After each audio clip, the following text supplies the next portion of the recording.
नमस्कार, आप देख रहे हैं अलर्ट इंडिया न्यूज। मैं हूं अरुण त्रिशल। हमारे साथ स्टेट वाइस प्रेसिडेंट पवन खजूरिया जी हमारे साथ हैं। मोदी जी की रैली जो है वो कठुआ में होने जा रही है कि किस तरह से मोदी जी की रैली को अच्छा बनाया जाएगा।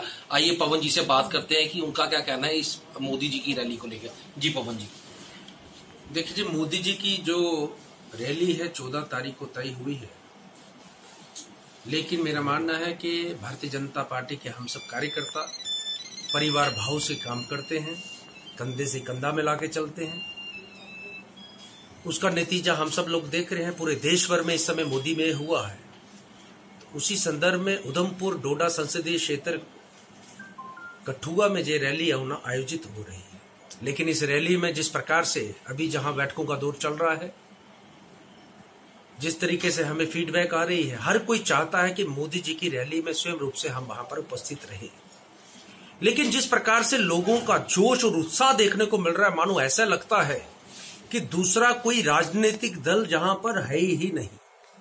कुल मिलाकर हमारे जो कार्यकर्ता हैं बड़े बारीकी से इस रैली की चिंता करते हुए एक एक व्यवस्था को सुचारू रूप से चलाने हेतु अपनी भूमिका अदा कर रहे हैं। आज उसी के नाते हम स्टेडियम में गए थे। स्टेडियम में सारी चीजों को ध्यान में रखते हुए हमने एक एक चीज को देखा कि वहां पर किस प्रकार से हमारी हर एक व्यवस्था सुचारू रूप से चले, उसकी चिंता की। हमारे अलग अलग कार्यकर्ता उसके दायित्व के नाते उनको जिम्मेवारी सौंपी है। लेकिन मेरा मानना है कि ये जो मोदी जी की रैली है, ये एक ऐतिहासिक रैली होगी। जैसे अभी अखनूर में एक रैली हुई, उसने भी एक इतिहास बनाया है कि लोगों ने स्वयं रूप से वहां पर अपनी फसल काटते हुए मोदी जी के प्रति अपना प्यार दिखाते हुए कि मोदी जी हमारे गांव में आ रहे हैं, यही हमारे लिए बहुत बड़ी बात है। वैसे ही हमें यहाँ बैठकों में देखने को मिल रहा है कि कठुआ की जनता बड़ी उत्साहित है कब मोदी जी हमारे पास आए और हम उनके स्वयं रूप से दर्शन करें।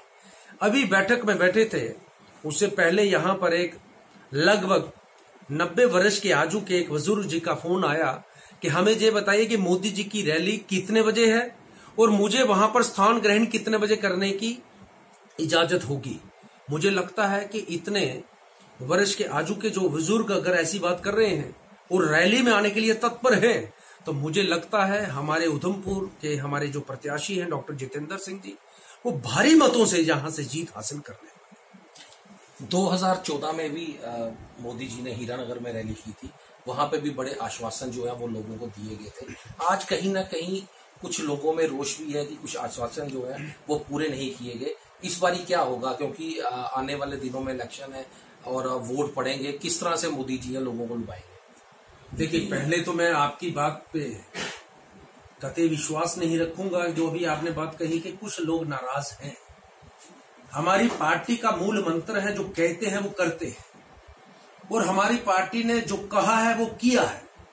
चाहे वो वाटर की बात हो, वहां बंकर बनाने की बात हो, हमारे स्वच्छ भारत के नाते जो इतना बड़ा एक अभियान मोदी जी ने लिया है उसमें वॉशरूम बनाने की बात हो, प्रधानमंत्री आवास योजना के तहत मकान बनाने की बात हो, 2 रुपए 3 रुपए किलो राशन उपलब्ध करवाने की बात हो, उज्ज्वला के तहत गैस उपलब्ध कराने की बात हो, फ्री सिलेंडर की जो बात है, कुल मिलाकर आयुष्मान भारत की बात करें, सौभाग्य योजना की बात करें, हमारे देश भर में ही मैं ये कहूंगा कि देश भर में कई ऐसे लोग थे जिसकी कल्पना नहीं कर सकते थे कि हमारी केंद्र की सरकार हमारे लिए क्या कर सकती है। तो सरकार ने ऐसा कर दिया कि आज लोगों का मन बना है कि हमें उसी सरकार को दोबारा रिपीट करना, दोबारा बनाना है, जिस सरकार ने हमें वॉशरूम दिया, बाथरूम दिया, जिस सरकार ने हमें मकान दिया, जिस सरकार ने हमारे 5 लाख का मुफ्त में इलाज करवाने का हमें गारंटी कार्ड दिया। हमारी सरकार के प्रति लोगों में इस वक्त इतना विश्वास है, और खासकर जिस प्रकार से हमारे बॉर्डर पे हमारी फोर्सेस जो होती थी, जहां पाकिस्तान से गोली चलती थी, तो हमारे जवान आगे पीछे देखते हुए अपने ऑफिसर की ओर देखते थे कब हमें इशारा मिले और हम उसका मुंह तोड़ जवाब दें। पहला ऐसा अवसर आया कि हमारे यहाँ के भारतीय जवान, भारतीय सेना को बिना किसी देरी किए उनको खुली छूट दी गई कि आपको शुरुआत नहीं करनी है, वहां से गोली चलती है तो आपको यहां से गोले दागने हैं।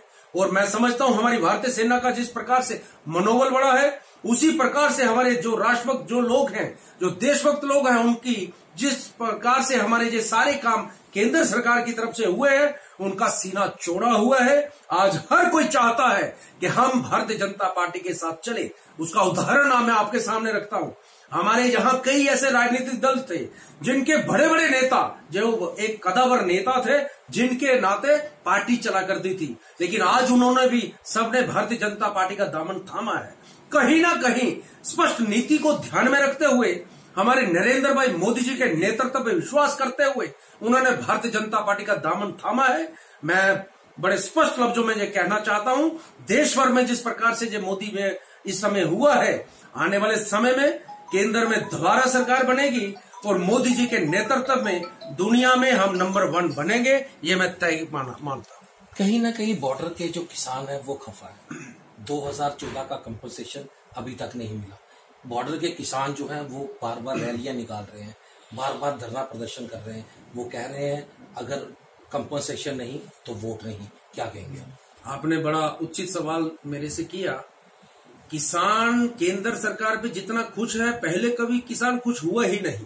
हाँ, ये मैं बिल्कुल आपकी बात को सेकंड करते हुए कहूंगा, कुछ जगह हमारे किसान भाई सामने आए, उन्होंने विरोध प्रदर्शन करने की कोशिश की, लेकिन जब उनको पत्रकार बंधुओं ने ही पूछा कि आपको सालाना जो पहले कभी कुछ नहीं मिलता था, आज आपको 3 महीने के बाद एक किस्त जारी हो रही है और आपको आपके अकाउंट में पैसे आ रहे हैं, आप कैसा फील कर रहे हैं? उन्होंने कहा मोदी जी के नेतृत्व में हम खुश हैं। केवल और केवल कुछ राजनीतिक दल के लोगों ने उकसाया है, हमें आगे लाया है, लेकिन हमारा मन नहीं कर रहा कि हम भारतीय जनता पार्टी और केंद्र सरकार के प्रति कोई अपनी बात कही। लेकिन मेरा मानना है कि किसान आज की, मैं समझता हूं जो परिस्थितियां हैं, किसान जितना खुश है उसी के मुताबिक हर सेक्टर में आज जनता बड़ी खुश है। ये हम सबको देखने को मिला है।